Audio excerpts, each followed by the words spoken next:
종말론입니다. 마지막 시대. 전도신학 관점에서 본 종말론. 이 종말론이라는 건 뭡니까? 결국 마지막이 있다는 겁니다. 어떤 마지막이 있냐? 우리 개인에게도 죽음이라는 마지막이 있고요. 지금 현대 사회를 좀 보면은 우리 사업하는 것도 회사도 결국 문 닫게 되더라. 뭐 코닥 필름 같은, 후지 필름 같은 갱신을 못하면 문 닫고, 아니면 M&A, 요즘은 이제 회사가 서로 팔려나가고.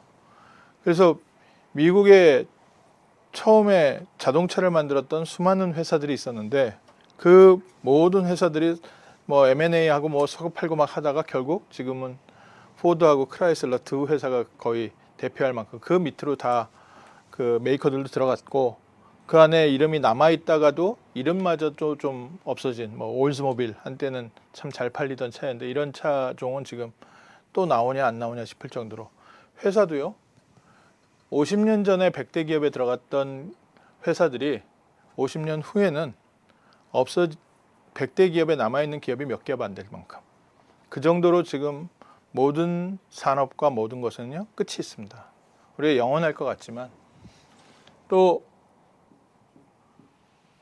사회적 이슈도요, 결국 한 사회는 변하게 돼 있습니다.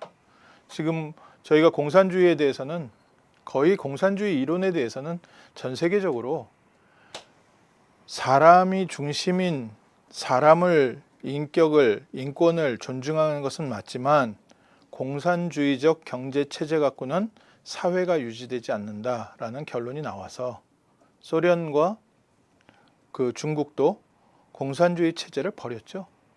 정치 제도만 남았지 경제 제도는 남지 않았습니다. 그래서 결국 개인의 소유를 인정할 수밖에 없는. 그러니까 소련에도 회사가 있고 중국에도 개인 비즈니스가 다 있고 하잖아요. 그렇게 사회도 변하고 국가도 영원할 것 같은데 국가도 문을 닫습니다. 지금 저희 알고 있는 이란이라는 나라, 한때 페르시아라고요, 전 세계를 두렵게 했던 나라입니다. 저희가 지금 보고 있는 그리스, 로마, 이제는 관광객으로 먹고 살지 자기네 나라 지금 경제 하나 유지 못해서 맨날 뱅크럽시 하게 생겼습니다. 얼마나 지금 힘듭니까? 이만큼요, 국가도 영원할 것 같지만 이 미국도요, 어느 때 어떤 사건으로 한번 무너지기 시작하면 이게 회복될 수 없을 만큼 딱 무너집니다. 그리고 시대도 어떠한 사건을 통해서 한 시대를 하나씩 저희가 거쳐가고 있죠.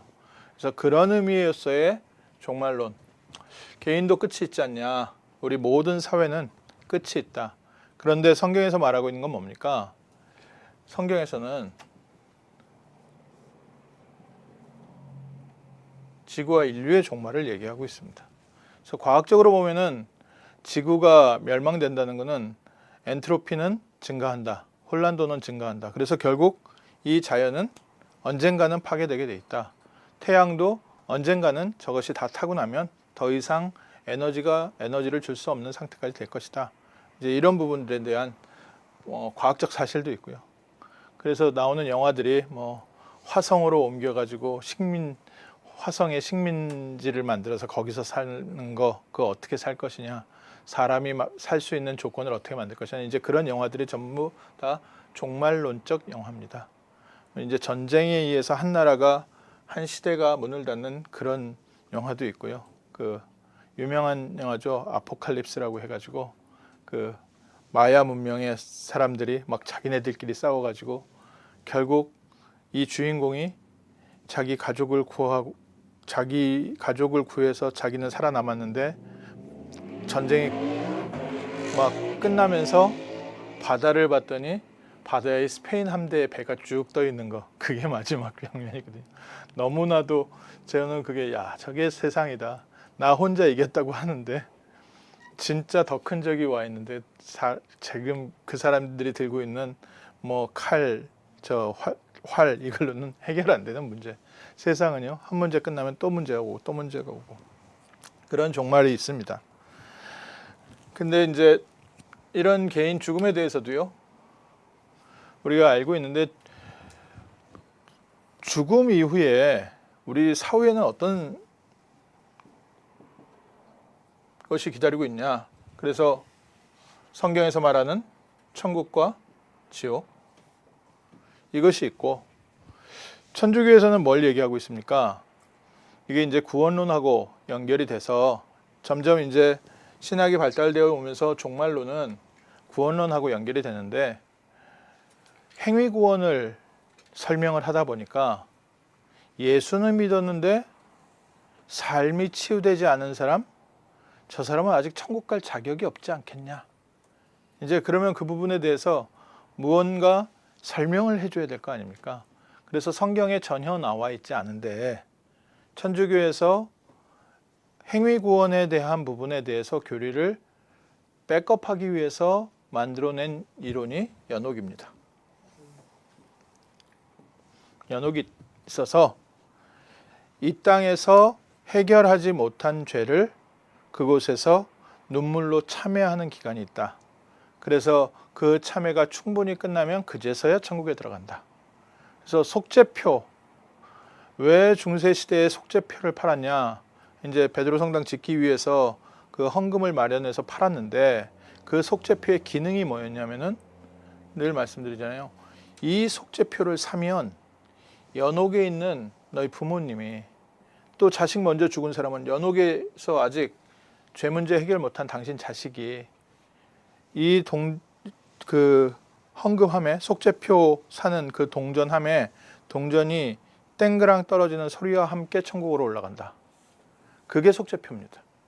그러니까 내가 잘못해서 내 죄를 위해서 이렇게 속죄표를 산다고 했어도 그것도 많이 팔릴 텐데, 더더군다나 우리 부모님, 또 내 어려서 죽은 자녀들, 이 사람들이 아직도 연옥에서 참회의 기도를 언제까지 해야 될지 모르는데 내가 오늘이라도 천국 보내드릴 수 있는 방법이 있다면 당연히 거기에는 뭐 시쳇말로 달러 돈을 내서라도 하지 않겠습니까?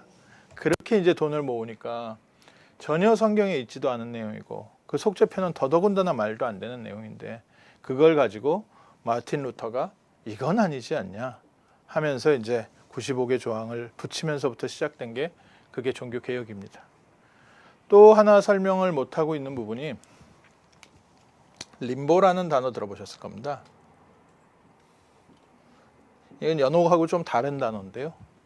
림보라는 단어가 뭐가 있냐면은 아직 세례받지 못하고 죽은, 태 속에서 죽은 아기들, 아니면 갓난아기들, 죽은 아기들, 이 아이들은 죄가 없지 않냐. 이 아이들은 죄가 없는데 이 아이들이 지옥 가지는 않는다. 대신 이 아이들을 위해서 천국과는 다르지만 이 아이들이 가는 림보라는 곳이 있다. 이것도 이제 천주교적 행위 구원에서 온, 자기네 구원을 신학을 백업하기 위해서 만들어낸 이론입니다. 성경에 나와 있냐? 성경에 이런 내용이 전혀 없습니다. 성경에는 딱 하나님의 자신의 나라와 형벌에 대해서만 나와 있고요. 우리가 이 부분에 대해서 그럼 맞다 틀리다 할 수 있냐? 어쨌든 하나님께서 우리가 알 필요 없는 얘기는 성경에 적어주지 않으셨고, 알아야 될 것은 적으셨습니다. 분명한 것은 사람은 죽은 이후에 그 다음에 영원한 천국에 가든지 영원한 형벌 속에 가든지 그 사망과 종말이 기다리고 있습니다. 그래서 우리가 믿는 건 뭡니까? 우리의 행위가 아니라 예수 그리스도를 믿는 믿음으로 우리는 영원한 천국에 들어가고, 죽어서 가는 게 아니라 우리가 믿는 천국은 뭡니까? 오늘 하나님의 나라가 너희에게 임하였느니라. 그래서 우리는 영접하는 자, 곧 그 이름을 믿는 자들에게는 하나님의 자녀가 되는 권세를 주었으니, 이미 예수 그리스도를 영접할 때 우리에게는 천국이 임했고 우리는 천국 갈 자격을 얻었고 천국의 다스림을 받고 있습니다.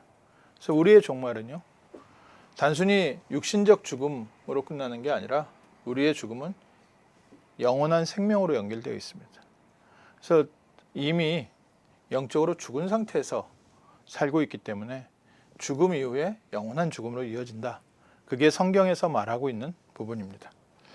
종말론을 얘기할 때 이제 제일 많이 얘기하는 부분이 뭡니까? 요한계시록 얘기하면서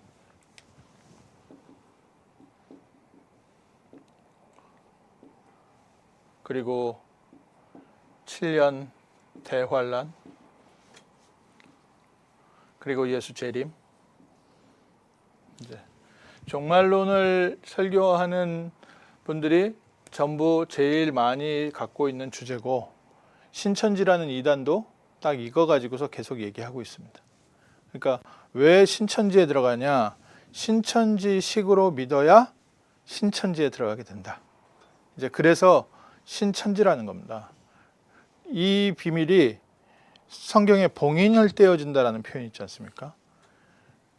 이 봉인을 그 신천지의 이만희 회장에게 하나님께서 이제 열어줬고, 이 성경의 말씀을 받아 먹으라.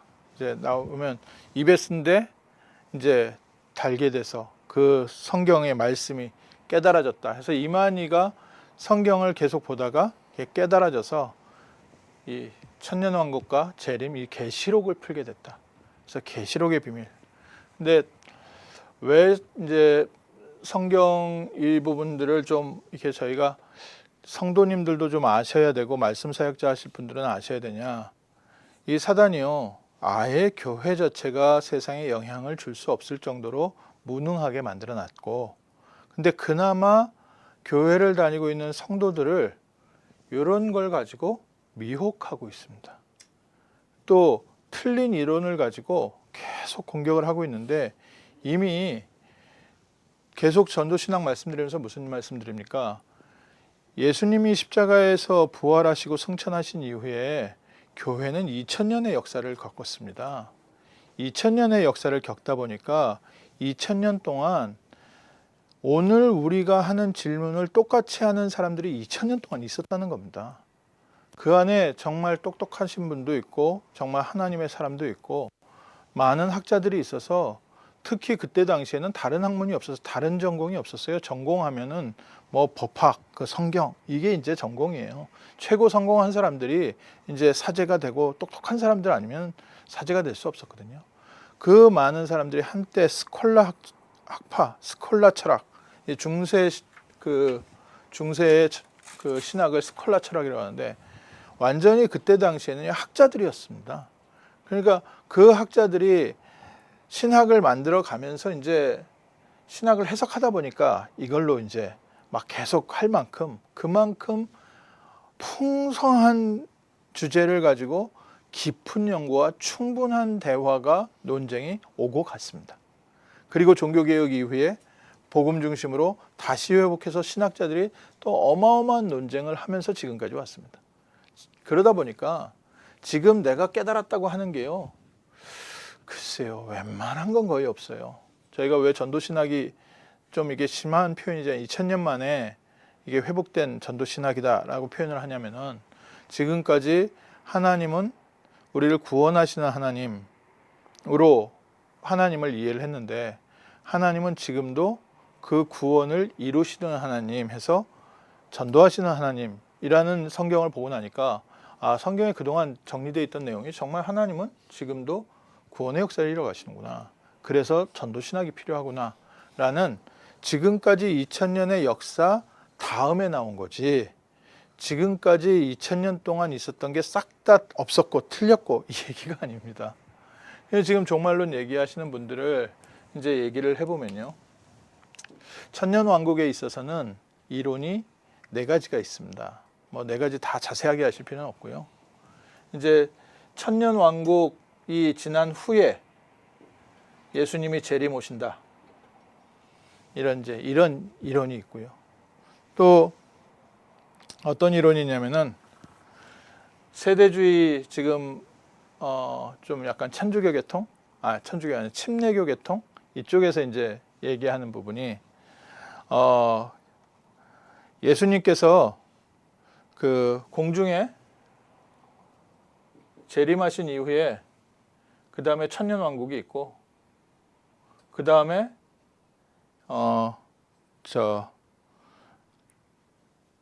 이때 이제 이때부터 공중에 재림하시고 성도들이 1차 휴거를 한 다음에 환란이 있고 환란 이후에 예수님께서 이 땅에 다시 재림 오셔서 이 환란을 통과한 성도들을 데리고 그 다음에 천년왕국으로 다스린다. 이게 제일 많이 들어보셨을 겁니다. 목사님들이 대부분 천년왕국을 설명할 때 이렇게 종말론 하시는 분들은 성경을 풀어서 얘기를 합니다. 그런데 왜 신천지 같은 게 나왔냐? 여기에 맹점이 많아요. 그러다 보니까 이제 그 다른 단체들이 나오는데 또 역사적인 이제 또 사람들은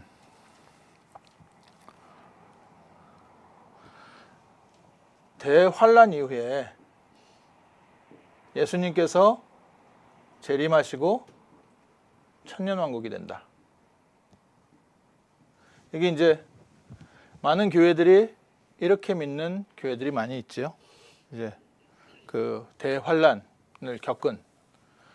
근데 여기는 이제 환란이 있고 천년왕국을 지낸 다음에 예수님께서 재림 오신다. 그래서 이거를 천년 후에 예수님 재림 오신다 그래서 후천년설이라고 하고요. 이거는 천년왕국 전에 예수님 오신다고 해서 전천년설이라고 합니다. 저희는 어떻게 믿느냐? 저희는 이 부분을 문자적으로 해석하지 않고요.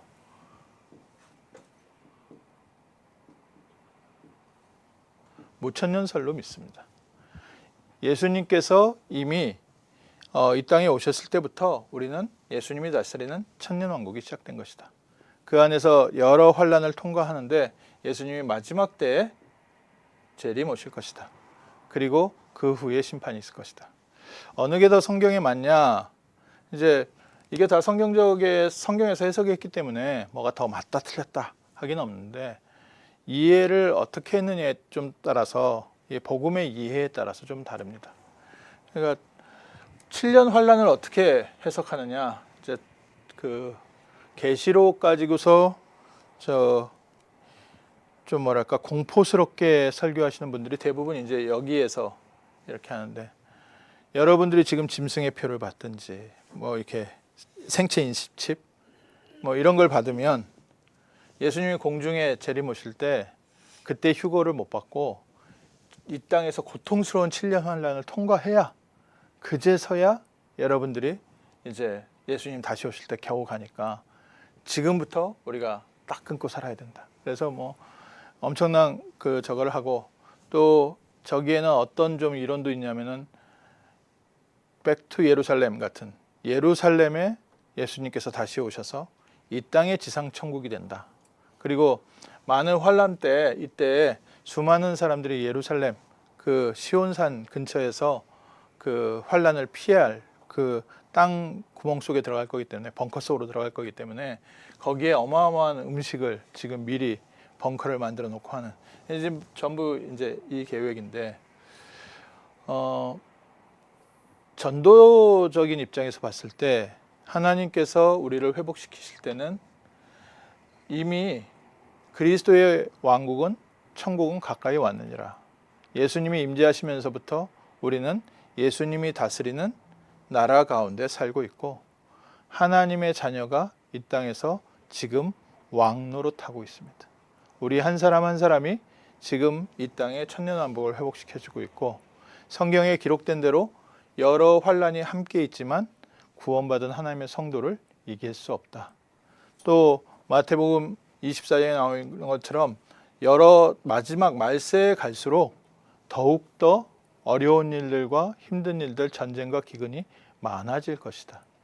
살기 좋아짐에도 불구하고 여러 가지 사건으로 계속 지금 사람들에게 계속된 고통이 오는 것을 봤을 때 이 부분이 제일 맞는 것 같다. 그래서 이 부분에 대한 해석을요. 많은 부분들이 뭐 많이 얘기하지만 저희는 그리스도께서 다스리는 하나님의 나라. 이게 지금 저희가 살고 있는 천년왕국입니다. 하나님께서 이 땅에 주인으로 임재하시고 우리에게는 영토 회복, 전도적 입장에서요. 하나님 나라 회복이 하나님께서 우리에게 주신 축복입니다. 종말론에 빠지게 되면 어떻게 되냐? 종말론에 대한 확신이 없으면 종말론에 두려워하게 되어 있거든요. 이쪽으로 이제 얘기를 해버리면 환란을 어떻게 통과할 것이냐? 내가 똑바로 믿어야지 환란을 통과하지. 이 부분이 자꾸 얘기가 되어지면 사람들은요. 하나님의 말씀을 하나님을 경외하는 게 아니라 환란을 두려워하면서 신앙생활을 합니다. 하나님 자녀의 승리의 신앙생활이 아니라요. 굉장히 두렵고 떨림으로 현실의 문제에서 참아내고 이겨낸다는 잘못된 신앙. 그러니까 예수 믿는 게요. 굉장한 고통을 동반한다라는 신앙생활을요. 함께 딱 갖게 되고요.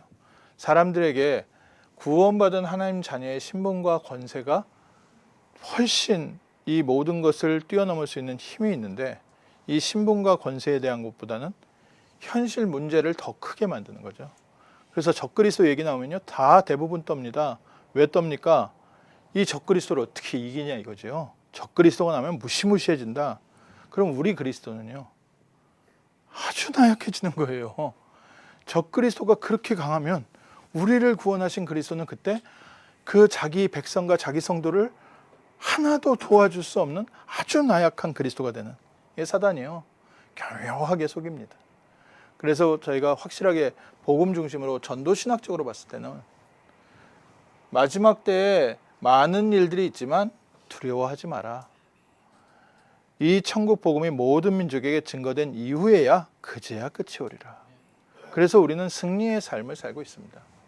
그래서 7년 대환란에 대해서 뭐 이러다 저러다 얘기할 때요. 그냥 듣고서 그냥 별로 참고할 내용도 없습니다. 안 맞는 내용이 워낙 많아요. 제가 전에도 말씀드리잖아요. 저 어렸을 때는 크레딧 카드 가입하지 말라고 했다니까요. 크레딧 카드를 가입하는 순간 나의 모든 정보가 제네바에 있는 비스트라는 컴퓨터, 그 컴퓨터에 다 입력이 돼서 그 비스트에 의해서 우리는 지배받게 된다. 그게 제가 1970년대 말에 들은 얘기예요. 근데 지금 크레딧 카드요. 그 말 그대로 크레딧 없으면 차도 못 사고 집도 못 하고 아무것도 못 해요. 그대로 됐죠. 그 사람들이 말한 대로. 그런데 그게 누가 지금 개인이 지배하고 있습니까? 안 그래요. 하나님이 그리스도께서 다스리기 때문에요. 아무리 사단이 일어나서 막 자기가 막 뭘 컨트롤하려고 해서 뭐 세계 정부가 일어날까? 안 그렇다니까. 성경은 그렇게 돼 있질 않아요. 세계 정부가 이루어지지가 않아요. 왜냐? 하나님께서 저 바벨탑을 다 무너뜨리셔서 언어를 흩으셨다니까요. 그걸 왜 다시 흩어지게 만드시겠어요? 이유가 없어요. 지금은 뭐에 필요하냐? 각 사람에게 간절한 마음을 주셔서 복음 사모할 하나님의 자녀들을 만들고 계시다. 그 언약을 가지고 저희는 현장에 가는 거죠. 그 다음에 또 뭐 나왔는지 아십니까? 80년대 가니까 80년대 지나면서요. 뭐가 나왔냐면요. 바코드가 나왔습니다. 바코드, 이제 이마에다 바코드 찍고 손에다 바코드를 찍는다. 근데 그때 바코드의 특징이 뭐냐면요. 바코드가 뭐 이렇게 뭐 여기 숫자가 6, 7, 8 뭐 이렇게 써 있고 여기 바코드 이렇게 있고 또 여기 있고 또 여기에 뭐 숫자 몇 개 써 있고 이렇게 돼 있고 다 천편일률적으로 이렇게 돼 있더라고요. 그래서 이게 지금 요 두 개가 6을 상징하는 표시다 해서 바코드 찍힌 거 사면 안 된다. 바코드 찍힌 거를 사는 순간 모든 우리의 정보는 거기에 가고 이렇게 적그리스도가 바코드로 우리들이 물건을 사고 팔지도 못하게 해놨다라고 그때 한참 바코드 처음 나왔을 때요. 바코드 찍힌 거 사지 말라고. 안 들어보셨습니까? 제가 이상한 교회를 다니는지 모르겠는데 제 주변에는 이런 말하는 사람들이 많았어요. 근데요. 그게 지금 와가지고 똑같아요. 패턴이. 이게 지금 뭐 생채칩 나오면 생채칩으로 뭐 이제 이마에다 또 문신 박는다고 하니까 또 문신 박는 걸로. 생채칩 얘기 나왔을 때는 제가 제일 황당했어요. 그게 이 생채칩을 받는 순간에 이게 뇌파를 조정하고 해서 사람을 조정한다는 거예요. 야, 그 정도 과학 발달됐으면 야, 인간의 모든 것을 다 다스리지. 어떻게 그것만 딱 그렇게 바뀌고. 그 다음에 이제 그게 뭘로 또 바뀌었는지 아십니까? 코로나 백신으로 바뀌어가지고 코로나 백신 맞으면 DNA가 바뀌고 그 안에서 이게 나를 조종하게 된다 그래가지고 아유 이 사람들은 참 처음부터 끝까지 어떻게 해야 되는 사람들이냐. 대부분 이쪽에 속한 사람들. 이 이제 환란이 있고 천년이 있고 천년 왕국이 있고 재림이 온다 이 부분은 성경적으로 봤는데 또 시대적으로 봤는데 이해는 가능한데 성경의 전체적인 이해하고는 좀 안 맞는 거예요. 이거를 만약에 로마 시대의 환란이라고 얘기하고 그 다음에 교회가 다스리는 천년이 왔다 하면 참 이해가 되기가 쉽지요. 그런데 여기에는 재림 오시기 전까지 점점 악은 줄고 선이 늘어야 되는데 악과 선이요 여전하고 성경에는 오히려 반대로 말세로 갈수록 더 불신앙이 커져갈 것이다 라고 얘기를 하고 있기 때문에 교회가 힘을 있게 일어난 적도 있지만 말세 갔을 때 점점 악도 같이 그래서 지금 현재 사회는 어떻게 됩니까? 복음도 힘있게 일어나고 있고 악도 힘있게 일어나고 있고 말세에 갈수록요 그렇게 되게 돼 있습니다. 왜 복음이 더 힘있게 일어납니까? 어두울수록 빛이 더욱 밝게 비치는 것처럼 어두운 사회 문제가 있을수록 말세에 그리스도의 빛은 더욱 힘있게 일어날 것이다. 그래서 하나님의 자녀 끝까지 견디는 자는 구원을 받을 것이다. 그래서 이런 부분 누가 이렇게 온라인에 올리고 뭐 이제 얘기 나왔을 때요 두렵고 떨려 하시지 마십시오. 전혀 근거 없는 얘기고요. 과학적으로라도 맞아야 되는데 과학적으로도 안 맞고 사회적으로 맞아야 되는데 사회적으로도 안 맞고 전혀 안 맞는 말이 맞아요. 예수님께서 재림 오신다고 했다. 그래서 이제 이 설명들을 하는데 조금 더 계시록이나 이런 부분에 대해서 조금 더 설명을 드리자면 이제 뭐 일곱 대접 뭐 일곱 나팔 뭐 이런 식으로 이제 그 요한계시록에 보면 저 편지가 쓰여져 있죠. 그 편지를 읽는 대상이 누굽니까? 그 편지를 읽는 대상은 2000년 후에 우리를 염두해주고 하나님께서 계시하셨겠지만 막상 그 당시에 터키 지역에 있었던 7교회에 보낸 편지입니다. 그때 당시에 7교회는 어떤 때입니까? 그때 당시에 7교회는 로마의 심각한 핍박을 받고 있었던 교회, 또 유대인들의 조금 더 뭐 앞으로 얘기하면 유대인들의 핍박과 로마의 핍박을 받고 있는 교회. 이 교회에 여러 가지 복잡한 일들이 많은데 너희들이 당하고 있는 고난들은 그리스도께서 승리의 길로 인도하실 것이니까 걱정하지 말고 당당히 싸워 이겨라 라는 주신 계시의 말씀입니다. 그래서 그 당시에 일어난 사건이 그 다니엘서에 일어난 것처럼 바벨론에 대한 예언으로 이렇게 완성되어진 그런 내용으로 그 요한계시록을 볼 수도 있고요. 또 지금까지 진행되어진 역사적 사건으로 이해할 수도 있고, 그래서 조금 어떤 사람들은 초기에는 그 음녀가 유대인을 말한다. 그래서 바다에서 올라온 짐승은 로마를 말한다. 그래서 그것이 이제 망할 것이다. 그럼 그것이 망하고 나서 이제 천년왕국이 시작되었다. 이제 이쪽으로 해석하기도 하고요. 아니다. 이게 지금 단순히 이 적그리스도가 로마의 왕이 아니라 적그리스도에 대한 이제 해석인데 유대인들을 적그리스도라고 봤던 사람들도 있었고 로마의 왕을 적그리스도라고 봤던 사람들도 있습니다.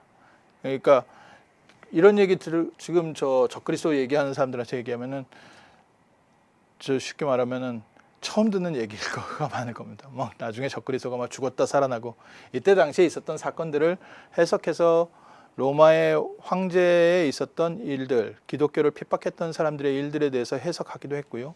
그 후에 이제 주로 이제 이 제세례파 쪽 이쪽인데 이 사람들은 세계 역사하고 교회 역사하고 이 역사 속에서 이 계시록이 계속 지금 성취되고 있다. 그래서 계시록으로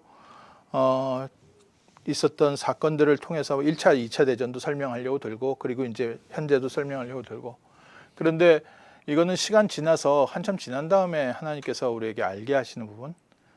느부갓네살 왕이 꿈꿨던 그 신상이 이제 바벨론을 의미하고 페르시아를 의미하고 그리스를 의미하고 로마를 의미하고 이런 부분들에 대해서 우리가 해석할 수 있는 것은 한참 뒤에 그 사건에 대한 거와 역사를 봤을 때는 해석이 가능할지 모르지만, 우리가 이것은 이 사건이고 저것은 저 사건이라고 해석을 하는 것은 굉장히 현대 가까운 데에서 해석을 하려고 드는 것 자체가 굉장한 오류에 빠지기가 쉽습니다.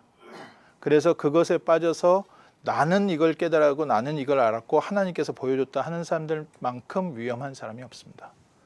그래서 저희는 어떤 의미로 받고 있냐, 이거는 이렇게 해석할 수도 있고 이렇게 해석할 수 있고 이렇게 해석할 수도 있지만 이거는 계속 지속되고 있는 사건이다 라고 봅니다. 요한계시록 7교회에 보낸 편지와 똑같은 상황은 지금 우리 시대에도 똑같이 일어나고 있다.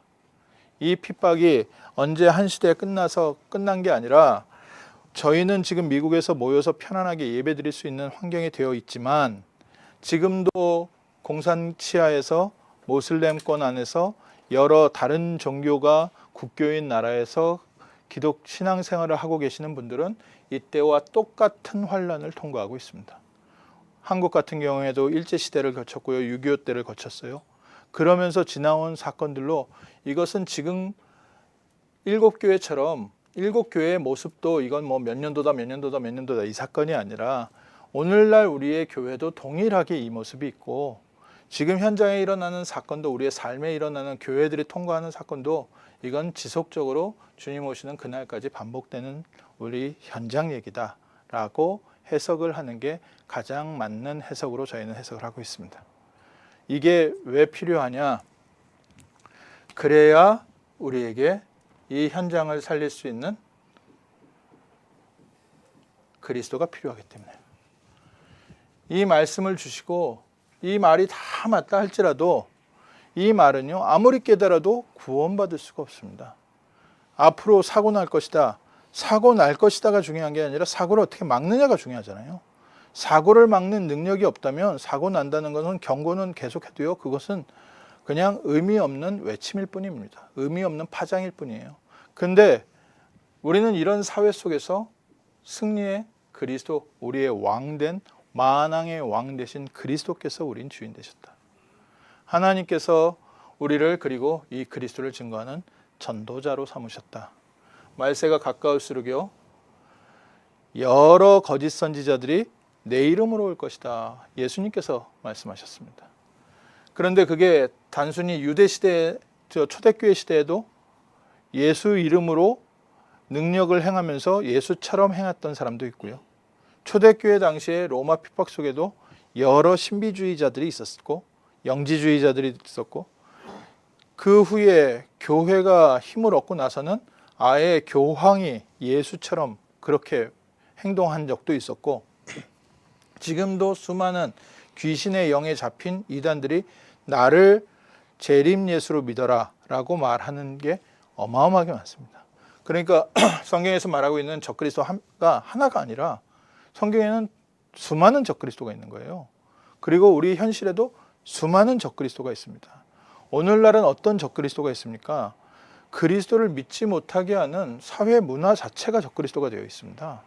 그러니 이게 적그리스도다 아니다 라고 구분할 필요가 없을 만큼 사회가 흑암 속으로 급히 달려가고 있는데 이런 사회를 이길 수 있도록 어린 양의 피로 그 옷을 빤 자는 하나님께 영광과 찬송이 될 것이다. 하나님께서 그 교회를 보호하신 것처럼 우리를 지금 보호하시고 독수리 날개로 안고 계시고 인도해 가시고 그리스도께서 우리의 영원한 태양이 되실 것이다. 그리스도께서 결국 이 시대를요 이런 문제들도 때마다 해결해 오셨습니다. 우리의 개인 신앙으로 따지고 현장에 지금 어려움을 겪고 있는 성도들을 향해서 따질 때 문제에 대해서 반복되지만 걱정하지 마라. 하나님께서 알고 계시고 하나님께서 해결하시는 시간표가 반드시 온다. 그러나 우리는 현장을 보고 사는 것이 아니라 우리는 우리를 구원하신 그리스도의 능력 안에서 넉넉히 승리한다. 이게 종말론입니다. 그래서 죽어서 내가 천국에 갈 수 있는 자격을 얻었냐 안 얻었냐? 이단들이 계속 쓰고 있는 말이에요. 14만 4천 명. 14만 4천 명 뭐 그게 안 채워졌냐 뭐 채워졌냐 하고 14만 4천 명 넘고 나니까 또 이제 그 안에서 거기에 드는 거는 또 특별한 거고 그 다음에 7천 몇 명이고 뭐 이렇게 7만 명이고 뭐 하여간 7천만 명이고 뭐 해가지고 그 숫자들을 계속 만들어내고 있어요. 그런 복잡한 것들을 만들어내면서 사람들을 현혹하고 있는데 우리는 누구를 증거합니까? 처음부터 우리를 구원하신 예수가 그리스도이시다는 것과 그리스도께서 지난 2000년 동안 그리스도 안에 있는 하나님의 백성들 통해서 하나님의 나라를 이루어 오셨다는 것. 오늘 우리는 천년 왕국의 축복 속에 있고 천년 왕국을 세상 사람들에게 소개해주는 또 연결해주는 전도자의 자리에 있는 줄 믿습니다.